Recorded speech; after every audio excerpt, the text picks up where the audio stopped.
Hello and welcome to Construction Tech, presented by Passivhaus Accelerator, a catalyst of zero carbon building. We're happy you're here. We welcome all comers to our exploration of how to slash the greenhouse gas emissions of our buildings and make them more resilient to the extreme temperatures, wild weather, and grid insecurity caused by climate change. With our co-hosts, Kevin Brennan, Shannon Pendleton, Sean St. Amour, and Mark Willie, we produce this weekly series to dive into the details of Passivhaus construction practice, with a technical focus on technique and technology in the field. New to all of this, please visit the Passivhaus 101 section of our website to get started. With that, please enjoy Construction Tech and pose your questions in chat for the discussion session following the presentation. Thank you.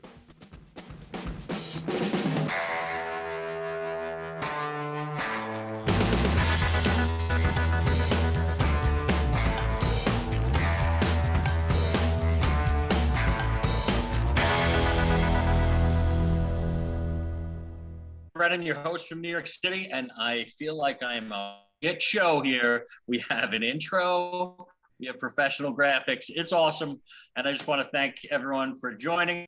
It was a great month off, and I hope you guys enjoy the show. It's great. You're going to be in for quite the technical details on the mock-ups out there in the Pacific Northwest there. Let's go. Kick it off to Mark. Hey, Kevin. Great to see you again. Mark Willie here, and I love the intro. Thanks to all the folks behind the scenes that pulled that off. We're back to school. We're back to BCIT, and I'm passing the mic to Miss Shannon. Thank you, Mr. Mark and Mr. Kevin and Mr. Zach. What a great introduction. Thank you for that, and I hope everyone had a wonderful break. We missed you terribly. We're excited to go back to school tonight, and with that, I'm going to introduce our wonderful BCITers, Mary McWilliam, Alex, and Sean. Good afternoon, good evening, good morning, wherever you are in this lovely world. I have the honor of hanging out with these fabulous individuals. We have Mary and Alex.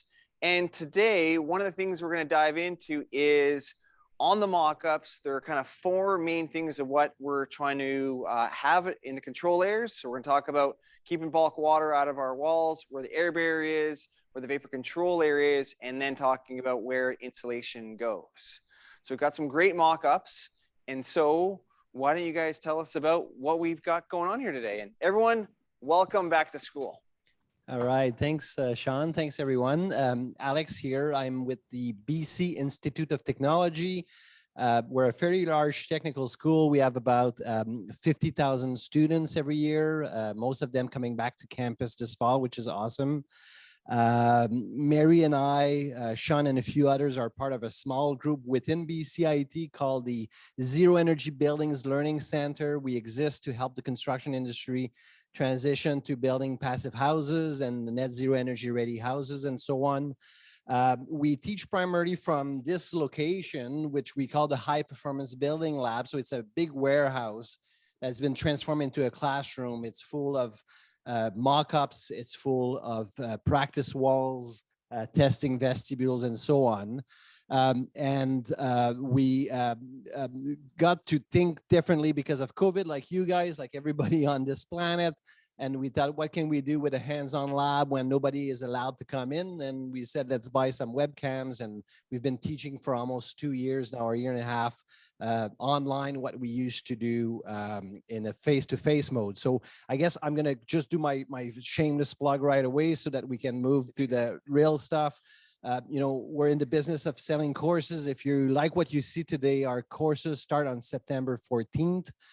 They're all online until November, where we will give you the option. So you don't have to, if you're far, far away, you stay online. If you can, you join us in November for 2 full days of hands-on practice in the lab. So we're now that COVID, or the worst of COVID, or hopefully the worst of COVID is behind us, we're moving to a hybrid model where we do as much as we can online, but we give you the option to come here physically and roll your sleeves, get your hands dirty, and do work with us. And that's in November. But the online portion starts in September on the 14th. And what's really cool, and if we have a chance at the end of this session, I'll show you some example, is that we've been rethinking the notion of a textbook. And what we've been doing all summer is we've been creating these how-to videos that you get to leave with at the end of the course: how to install a window in an airtight assembly, how to do a transition from a wall to roof, from a below grade to above grade. You'll get not a paper copy or a PDF version of what to do. You'll get a password protected access to a video series that will allow you to kind of refresh your mind if you don't get to work on a project right away after classes. So courses start on September 14. It's on our bcit.ca/zero energy buildings website if you're interested in more details.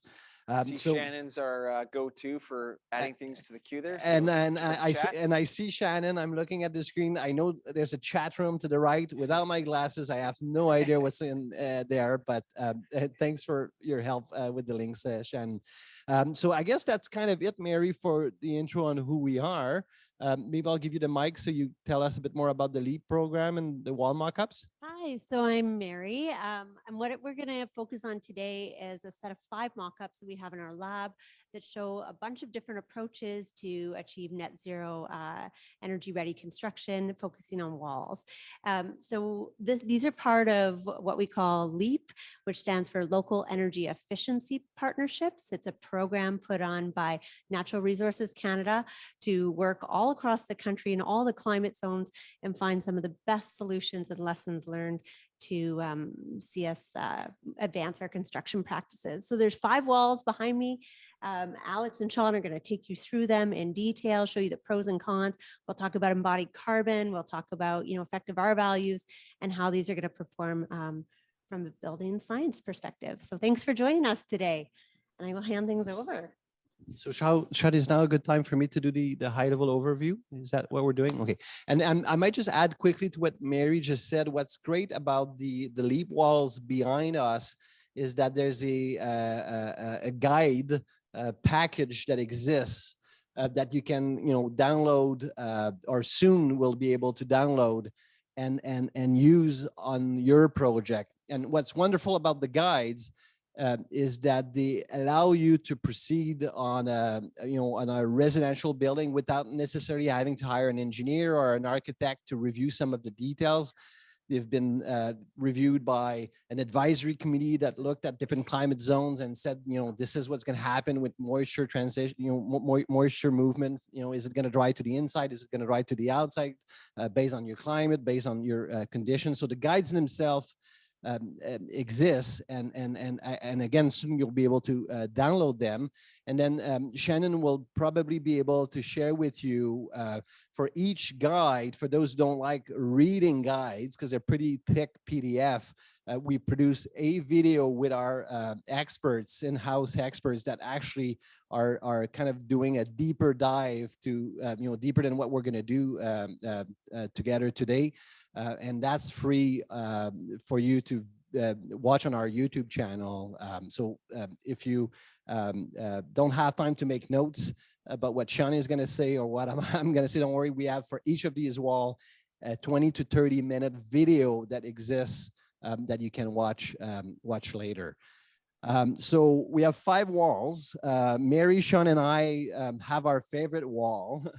And we're keeping it for the end. So, yes. So Sean, I'll give you the wall number 5. Perfect. I call them wall 1 to 5. I guess it doesn't really matter, what number they're in.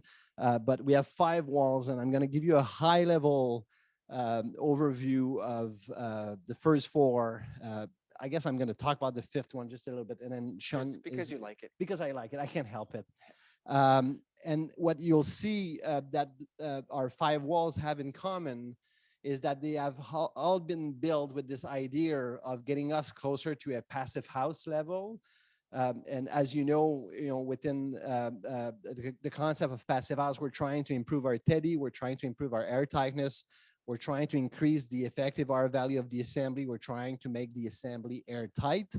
And to do that, we have to have more insulation, more thickness to the wall, and we need to have a clear air barrier plan to ensure that not only The wall is airtight, but the roof is airtight, and the transition between the wall and the roof is also airtight. So what's common with those 5 walls is they all have more insulation. They all have a very clearly identified air barrier strategy. So what we've decided to do today, and I'm going to turn my back to you guys a little bit. I guess Mary will probably be able to come in a bit closer. What we did for you today is we rank them in order of level of embodied carbon. So they're all providing roughly an effective R value of about R35. Okay, so that's at the wall level. So from a insulation value, they're pretty much the same. Okay, and if you want the exact details, you'll have them in a chat room. We can talk about it during the break.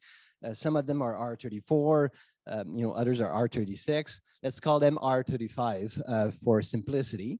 1, 2, 3, 4 out of the 5 walls are increasing the effective R value by having both insulation in the cavity, so interior insulation, and layers of exterior insulation. So 4 out of the 5 walls are what we call split insulation walls, insulation both on the inside and the outside of the wall. And one of the 5 wall, the 4th one, I guess from the left, only has interior insulation or in-cavity insulation, doesn't have any exterior insulation. And so the thickness of the wall, the gain in thickness doesn't come from adding layers of insulation to the outside.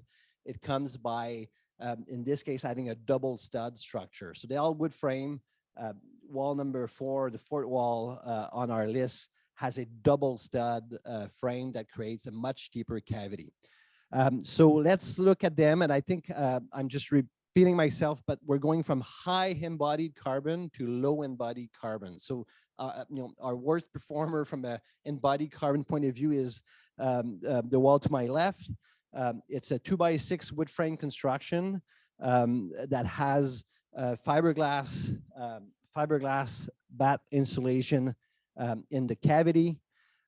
It got thicker. It got to a higher effective R value by adding 2 layers of rigid XPS on the outside.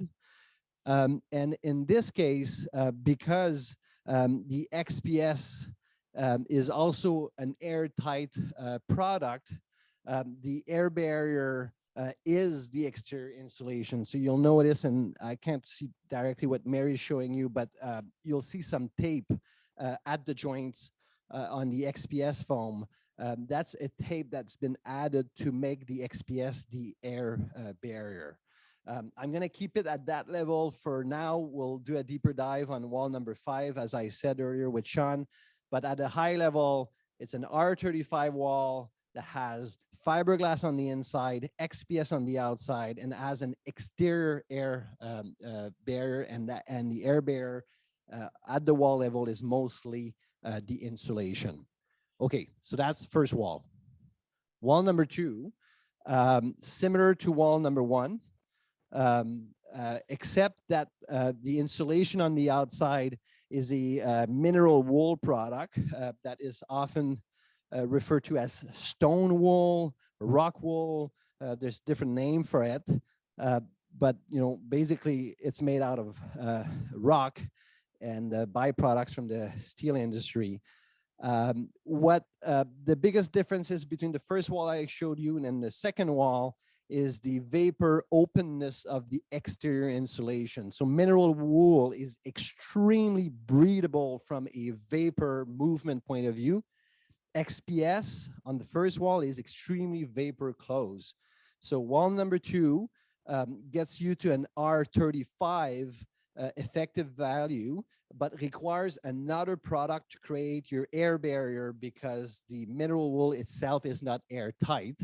And in this case, we're using the water resistive barrier on the outside that's been taped to all joints and transition as the main air barrier strategy. So on this wall, we have an R35 through split insulation, but we have a separate product, the water resistive barrier, as our air barrier. I'll come back to the drawing of this wall. Well, I guess I'll say something very quickly, and Sean, if you can remember to bring this back at wall number 5. This one, if it had been built smartly, without having, I don't know if you can see this, Mary, on the inside, without having a poly sheeting on the inside, this wall could potentially dry both to the inside and the outside.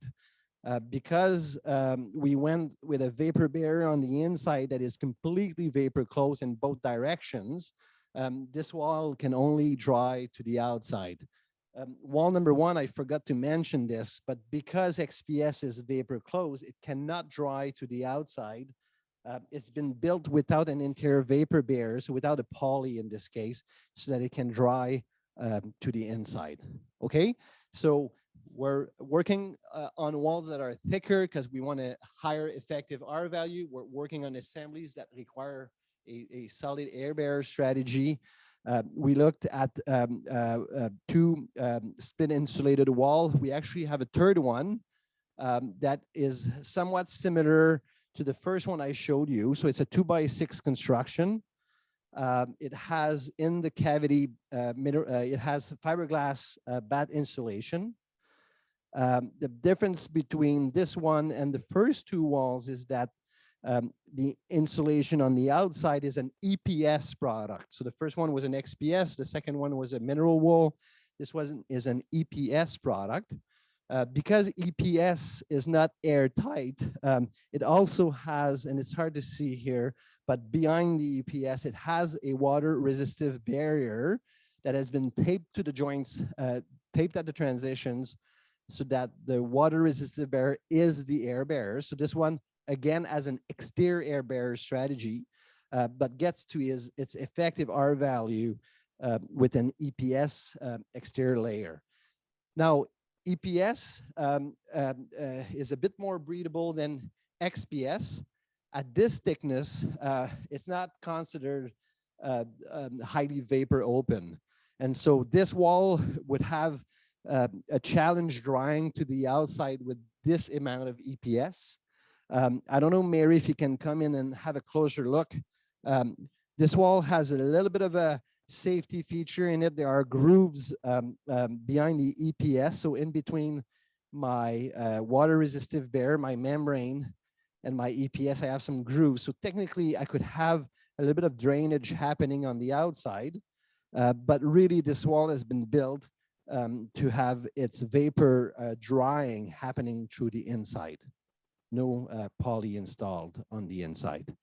So wall number 1 and 3 on our in the order on the floor here, very similar. The difference with the EPS is that it's not considered an air barrier. Therefore, you need a membrane of some sort to create your air barrier.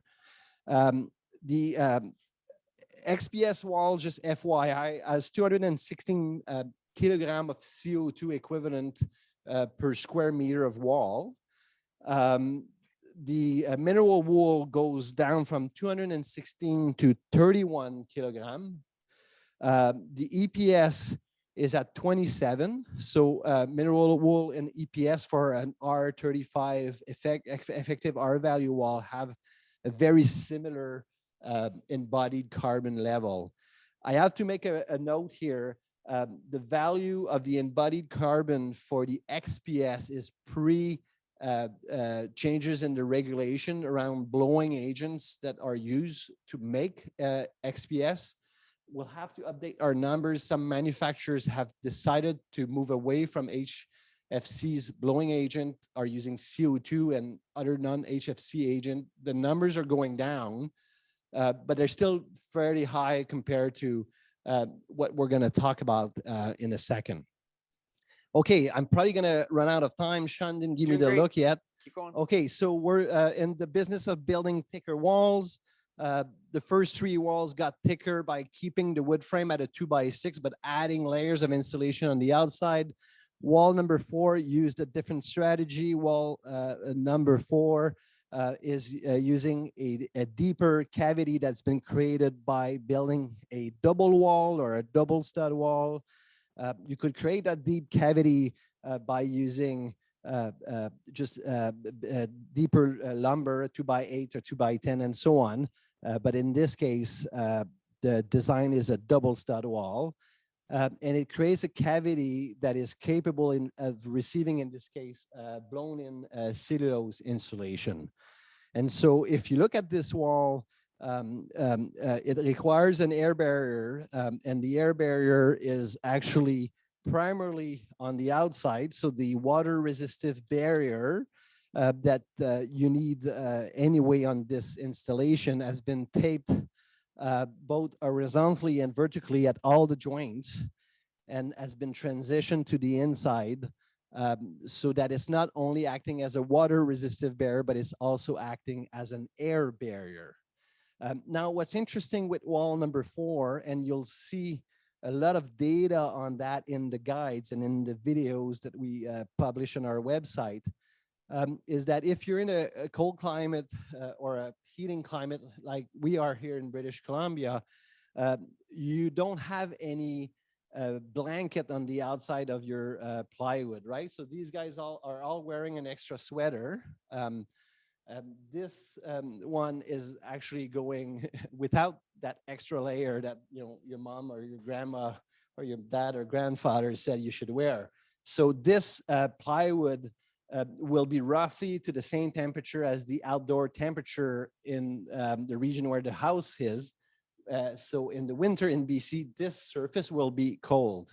And if this surface is cold, I have a certain risk of experiencing condensation on my plywood sheeting. And if I want to minimize the possibility of having condensation on wood on the inside of my cavity here, I want to minimize how much vapor gets into the cavity. I much prefer, and that's why Sean is going to spend time on the other one, I much prefer the idea of minimizing the risk for condensation by keeping my surface warm. If I keep my surface warm enough to be above the dew point at all time, I am moving away from any risk of condensation. But if I went for a strategy where the surface will be cold in the winter, I have to go with plan B to minimize risk of condensation, which is to minimize the amount of vapor, water vapor that gets into the cavity. So for this wall, the air barrier is mainly on the outside, as I said earlier. But what we've done and what the LEEP guide is showing is that you can build a double air barrier. So on the inside, we have a layer of polyethylene, so some 6 mil poly that is primarily acting as your vapor barrier. So it stops most of the vapor from getting into the cavity by blocking the movement through diffusion. So that's what a vapor barrier does. But most people or lots of people forget that my vapor can enter my cavity not through diffusion, but through air movement or air leakage. And if I can convert my vapor barrier into both a vapor barrier and an air barrier by sealing all the joints, I will minimize the amount of vapor that gets into the cavity.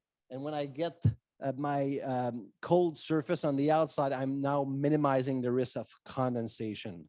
Again, I personally much prefer the blanket or the sweater on the outside to keep the sheeting above the dew point. But if I know I'm going to get a cold surface, might as well have a double air barrier to minimize how much moisture gets into that cavity through air leakage.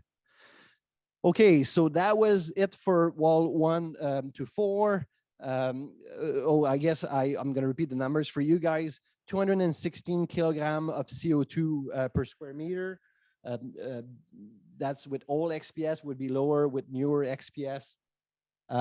31 kilogram, 27 kilogram, and then cellulose, which is paper-based, gets much lower at 13 kilogram of CO2 per square meter. So I went from 216 to 13. But actually, I can go even lower than that, and that's wall number 5, which is very, very similar to the second wall I showed you that was built with a split insulation strategy using mineral wool on the outside, but is pushing the idea of a high performance wall even further, both from a breathability point of view and an embodied carbon point of view. And I guess, Sean, that's when I'm gonna hand over the mic to you so you can tell us a bit more about it. So we wanted to go on a bit more a deeper dive of the mock-up. So Alex did a great job of giving you the overview of the vapor barrier, the insulation levels, as well as the carbon footprint. And so one of the things that I wanted to showcase on the details is how some of the smaller details that we didn't pick up. So one thing that we want to talk about is how do we keep bulk water away from our buildings? So typically you have bigger overhangs, and again, our mock-ups, we can't go as big because of course, people and students will be hitting their heads. But again, that's a primary way of shedding water off our buildings. Then at any of the openings, having proper flashing details. So you can see here now of how quickly we go from the upper levels to details of how we install the flashing. And we even get into the details too of the lip and how this degree really helps keep water from either falling back in, hitting halfway the window, or even almost coming right off. So all these kind of things really matter to ensure that we're keeping bulk water off our building. You can notice on most of the windows, they all have an angle for the sill flashing. And then we even go into details where the insulation that is installed has also been cut back. So if water somehow ever got back below the flashing, we're finding its way out. You can see all the mock-ups have a rain screen. And then even at the bottom where we have our wall to foundation connection, the flashing is installed. So we were always showing the students on the mock-ups of how we keep water away. So you can see again, the cladding surface, which should be taking about 99% of the water, keeping it away. But if water gets tucked in there, how you have all these levels of performance to ensure the water comes out. Secondly is the air barrier. In Passivhaus, you want a continuous air barrier. So we have, in this case, we have 2 layers. And so we can have multiple air barriers. They just have to be continuous. And the membranes need to ensure that they're either vapor open or vapor retarding, because you only want to have one vapor barrier. We typically want that vapor barrier on the warm side of the wall, depending on our climate zone. And each one, we can even go back and talk about how that exterior vapor barrier affects the wall. But ideally, the kind of trick is the vapor barrier or vapor retarder or smart vapor control layer is at that 1/3, 2/3 ratio. So in this case, let's dive into the air barrier that's on the inside. And this particular product is a smart vapor control layer because it actually can allow drying to the inside. So now we've actually created a wall that can dry out in both directions. In more of the Canadian climate, we have drying in both directions, but typically it's outward for about 10 months of the year. But in those summer months, because we're going to have this lovely indoor temperature that we all love, which is, hopefully everyone's saying it to me, in between 19, 21 degrees. And then we've got the warmer temperatures on the outside. And so we've got that vapor dry that switches. So where in the summer months, you could actually get poly, have condensation on the backside. With these membranes, we actually can dry out in both directions. Now, I'm a bit biased. I love this wall because it's a kind of a Canadian wall. We have wood fiber insulation that is made in Quebec. We've got hemp that's also made in Quebec. And so the carbon footprint of the entire wall is negative, which is just fantastic. We should be looking at lowering our operating energy, then looking at reducing our carbon, electrifying our buildings, then adding renewables, and then we get to our zero climate. So the details of the wall are kind of what I want to show you is so we have the foundation to wall connection, because this is one of our biggest issues. How do we connect these details? Then we have our wall to window connection, then our wall to roof connection. And on the mock-ups, we don't show penetrations, but afterwards we can show you, we've got even another mock-up that dives into all the electrical and plumbing penetration. So in all the mock-ups, you're seeing those 3 main connections for your air barrier, which can be quite tricky. And because materials take on different properties where You might have plywood that is sheathing, can also be your vapor barrier or vapor retarder, can also be your air barrier. So we try to scale back the mock-ups so you can really dive into the details, so you can see how how it all comes together. So again, you've got rain screen details, how it transitions into the window details, how everything's properly separated, how the flashings and cladding work in, so you can deal with the aesthetics. You peel off the layers. So really, the mock-ups here are kind of like a big onion, where we're pulling off the layers and you can dive into the details. So just for reference, the mock-ups are about 3 feet wide, 6 feet tall. They're on wheels, so we can really move them around. We either can create a dance floor if we need to in this space, or we can have all the mock-ups out here to dive big into them. So anyhow, that's the summary of all the 5 mock-ups that are part of the LEEP series that again are really being taught to all Canadians. And then we have this added one that we thought was really important, which is the kind of the carbon footprint minimum one that has different details. So why don't we turn it over to Mark and Kevin and Shannon and see what questions they have or input, and then we'll turn over to the audience. Hey, Sean, great job. First question is always the same. How come you can have 2 air barriers? How can I have 2 air barriers, Sean? I thought I could only have 1 air barrier.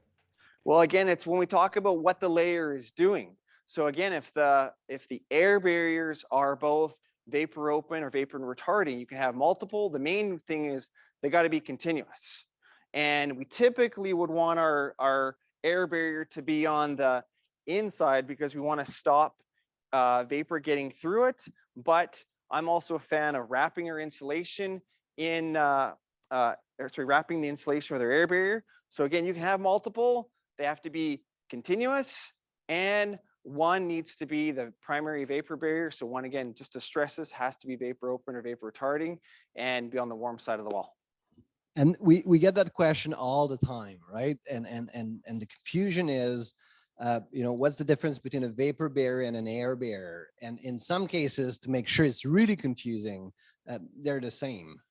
But from a functionality point of view, the air barrier is in charge of stopping air. The vapor barrier is in charge of stopping vapor movement through diffusion. And what you absolutely do not want in your wall is a double vapor barrier, because if you have moisture inside the wall cavity with a double vapor barrier, there's nowhere for it to go. There's no way it can dry. The Gore-Tex is a great analogy, the Gore-Tex jacket. I can have a fabric that stops the wind. It's an airtight fabric. But it's built in a way that the pores are big enough for water molecule under the form of vapor to go through it. And I can therefore have a double air barrier that is stopping wind or air that is capable of allowing water vapor, the smaller molecule of water vapor, to go through. So double air barrier, no problem. Double vapor barrier, no go. Yeah, and Mark, I understood that your teacher taught you about this last year because you left your sandwich bag at class. And of course, after a few months, your sandwich turned into mold because the vapor couldn't get out of the sandwich bag. So we don't want that same effect happening to our walls. And Mark, please take your sandwich home or eat them in lunch. Don't leave them in your desk. Fantastic. I didn't know Mark did that, and we actually went to high school together, Mark and I. But seriously, I never saw him eat a moldy sandwich. Thank you so much, first of all, for admitting everyone to school. Usually we have to go to the admissions department. We have to sign up. This was a very easy entry. You guys made it very clear. Mary did some excellent camera work, by the way. I'm ready to see the thumb come around to the front of the camera from Mary, because she really, really killed it. And yeah, thank you, Mary. And it was beautiful. I especially liked the grooves that you had in your walls. And if you need to move these out of the way, the fact that they're on wheels so that you can groove and turn it into a dance floor. But I think I know which wall is everyone's favorite after going on 1 through 5. But we had a couple questions along the way. Would you guys like to do a couple of questions? Fire away. Fantastic. Kevin, is Kevin still with us? I didn't get to see. Yeah, I'm here. I had to change devices, so I'm on my phone. My computer wasn't keeping up to speed. Hopefully, my phone will. I think it's great.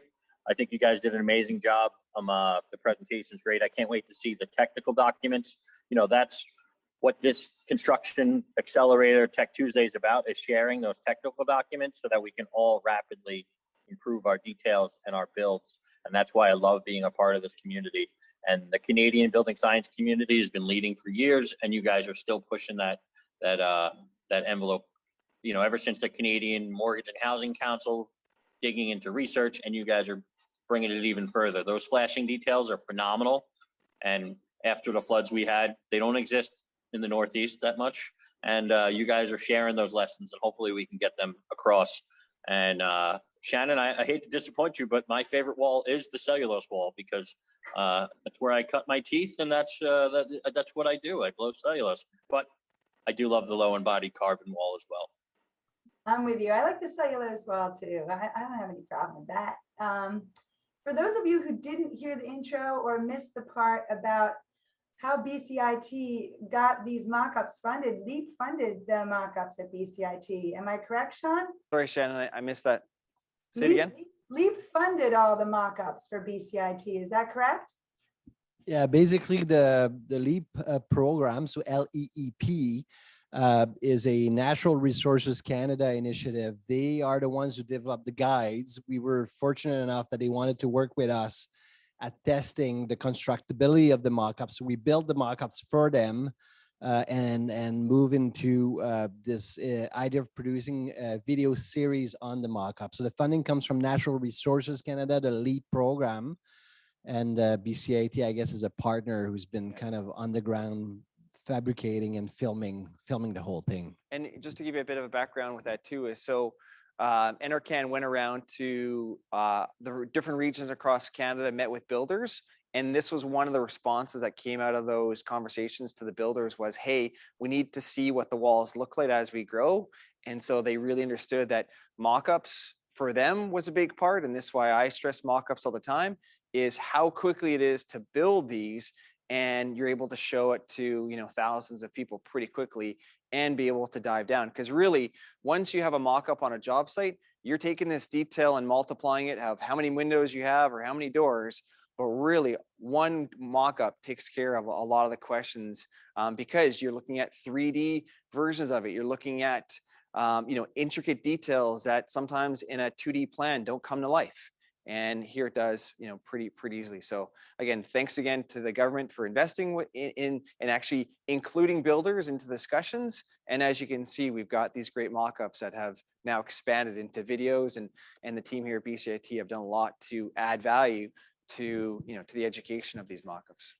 The one thing I would add too, what's wonderful with the way NRCan did it, getting builders, architects, and engineer in the room with building officials, is that they got to these assemblies that everybody agreed were doable and met the requirements of the different climate zones you find in Canada.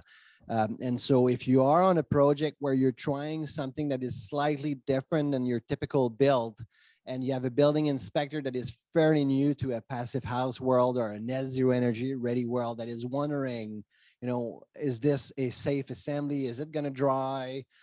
You know, can I have a double air bear, you know, and so on. Those guys have been vetted already by professionals and builders who said, yeah, these walls are okay, you know, in these climate zones. And that allows you to go ahead with a project without having to hire another professional to come and stamp everything you're doing just because it's different. It's been vetted already by these guys. And what a perfect segue for a step code to see these details increase in kind of carbon level, energy level, and to see the sequencing. That's something you're never going to get from a 2D drawing.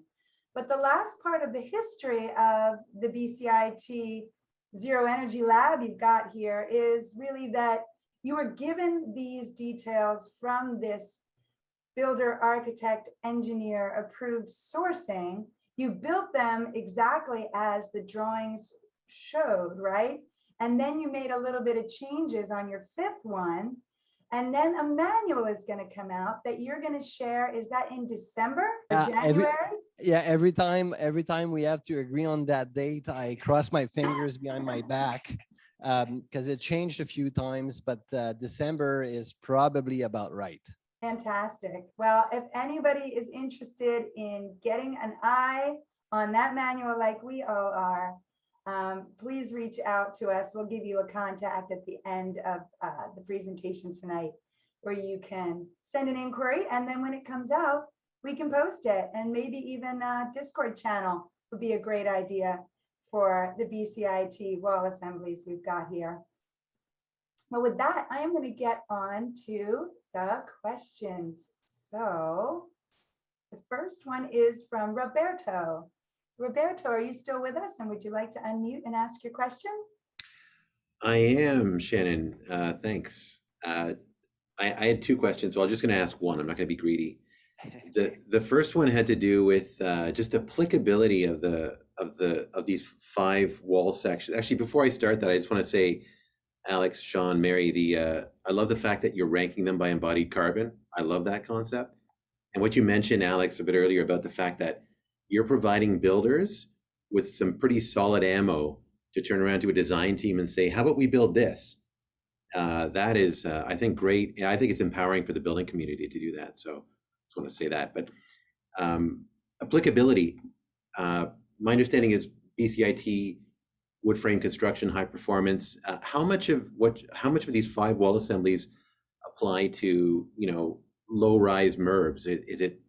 Do we see these? Can these be used for low-rise MURBs? Or are they really meant for homes? They can definitely be both. I mean, we even have a whole bunch of mock-ups for part 3 that we didn't get to tonight. We're just talking more residential. But typically, the second one here with the mineral wool is what you're seeing a lot of the multifamily in Vancouver going to. And this is kind of why you're also noticing a shortage in Rockwool across North America, is that the added layer or the sweater is being applied. What's nice too about the difference between a single family versus multifamily is you're also switching from how much heat is required in the building. And so multifamily, you're typically now dealing with more of cooling loads. And so you don't need as much of the sweater to keep the inner area nice and warm. You actually want to keep it to make sure some of that cooling effect occurs, to ensure that it's cool in those locations. Because guess what happens in bigger buildings? More people. What are more people? Heat sources. So you have a massive internal heat gain coming from the occupants and all the stuff that they're doing. And so we have to monitor the heating. So we're typically seeing, this one, but I actually have seen some new passive houses that are coming to Vancouver that are going with, the EPS. And so these two are more applicable to the market, and you're seeing more of that than you are, a double stud wall. Great, thank you. Did that answer your question, Roberto? It did. Thanks. Perfect. How about Barbara? Barbara, are you with us? Barbara in OZ. Yes, I'm here. Sorry, Hello. couldn't find the unmute button. I had a couple of questions. First of all, the embodied energy of hemp fiber and where to get it. So this particular, you're the one that had to reach it, but yeah, there's a local company in Quebec, and I say local because Canada's so small. Exactly. But typically, so this one I believe was from Hemp Texture. This one, I believe there are 2 options. This one is from a company called Nature Fiber. Yeah, and they supply through that one. But yeah, Nature Fiber would be able to give you the results. And Okay. I don't have the number of the hemp itself on embodied carbon. I guess, rule of thumb, but or answer at a very high level, the biogenic materials on this wall have stored more carbon that they have released as they were being manufactured or grown and manufactured. So the hemp has a negative carbon content, but I'm not sure of the exact number. But the wall itself overall is in the negative. And I guess, I'm not sure how much you guys are familiar with the world of embodied carbon, but, if you're below 0, you're not only creating no harm from a carbon point of view, but you're actually improving the state of climate change, to a point that if you have a chance, and I'll share the link later if you want to look it up, in the eastern US, northeast US, there's a small company that is now paying you to allow them to store carbon in your walls, to then trade the carbon credit on a carbon exchange or a carbon market. So it's an interesting idea to say, hey, if you have more space because you have a deeper wall assembly, you can store more carbon. Let's make money out of it.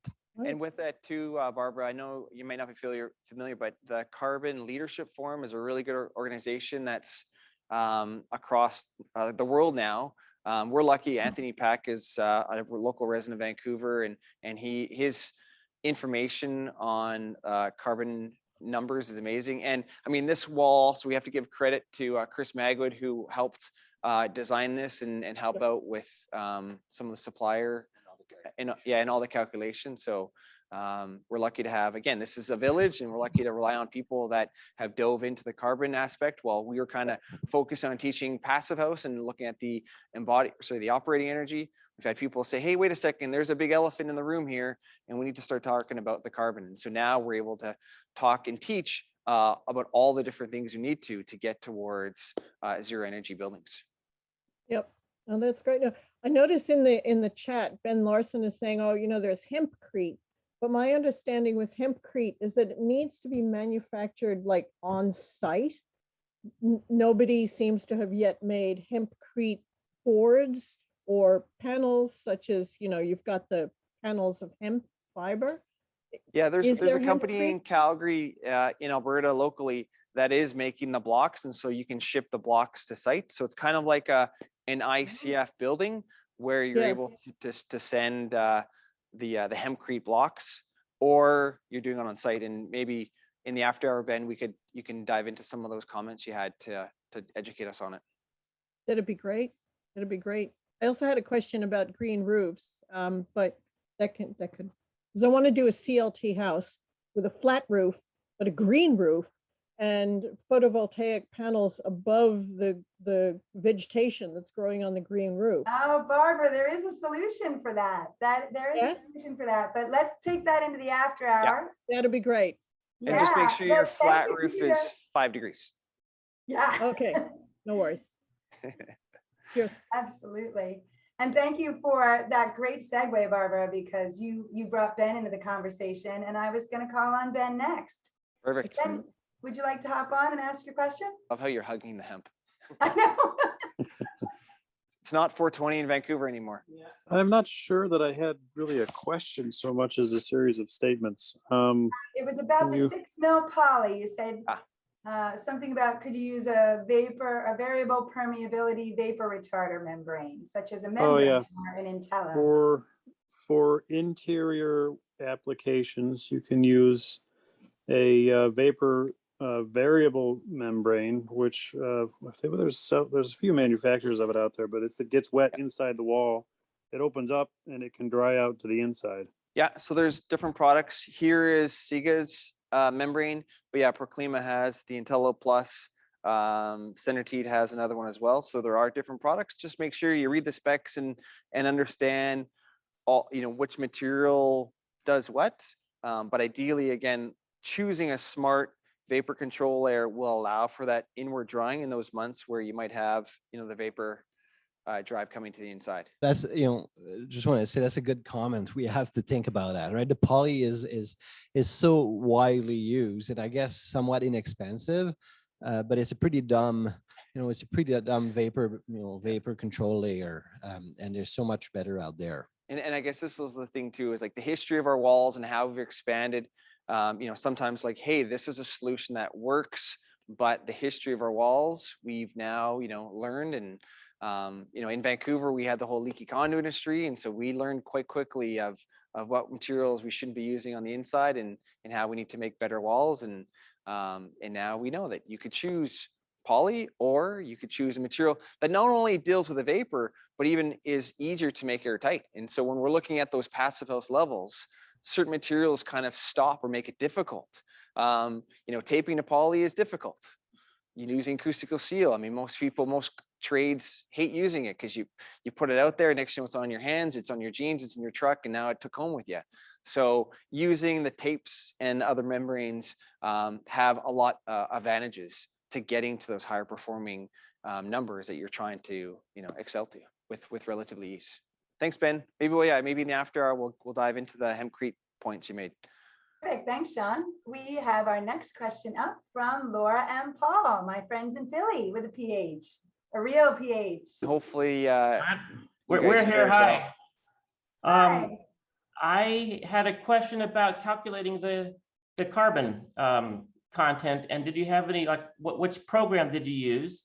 And did you have any trouble getting data to get the numbers? Was it a gut carbon check?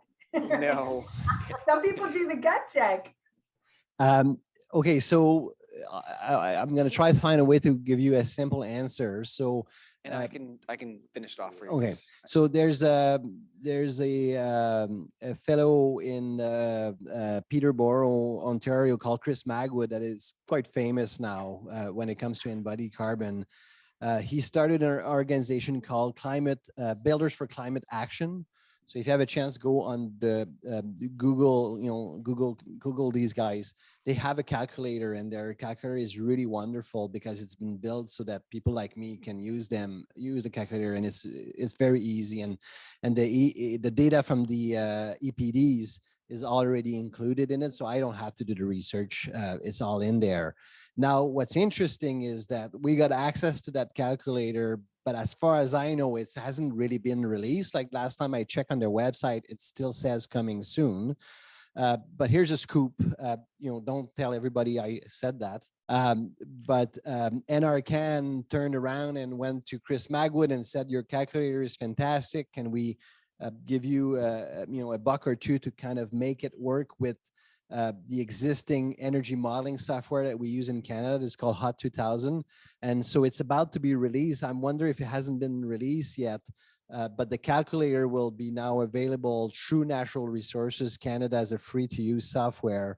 And there's a course that we will be offering with NRCan and a few others that will give you I think it's going to be a 6-hour course that will teach you how to use it. So when Shannon shares the link or the email address to get a copy of the guides, if you're interested in more info on the calculator, make a note of that so we can tell you where to get it when it's released.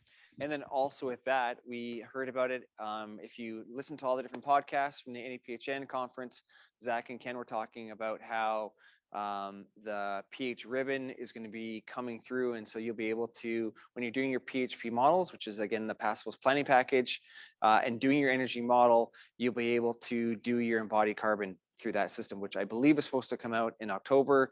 And we'll have to defer to the rest of the Ken and his team to when that's coming out. So it's great that you'll be able to have the energy modeling that you're doing, be able to look at the carbon footprint at once. You wouldn't have to have two different softwares running. So that's going to be some good news. So again, like everything else, we want it today, we want it yesterday. Again, there's only so many people that are plugging away with this stuff. And again, we're grateful for them doing it. And it'll be out shortly. And of course, we'll let you know. And free with a PH, that is very, Yes. very appealing. I have forked out some money for some softwares and taken some other classes, but if it's coming from Canada, I know I'm going to get some North American building products. So I'm already on the list, and the list has a title, and there are already a few people on there. So thank you, Alex.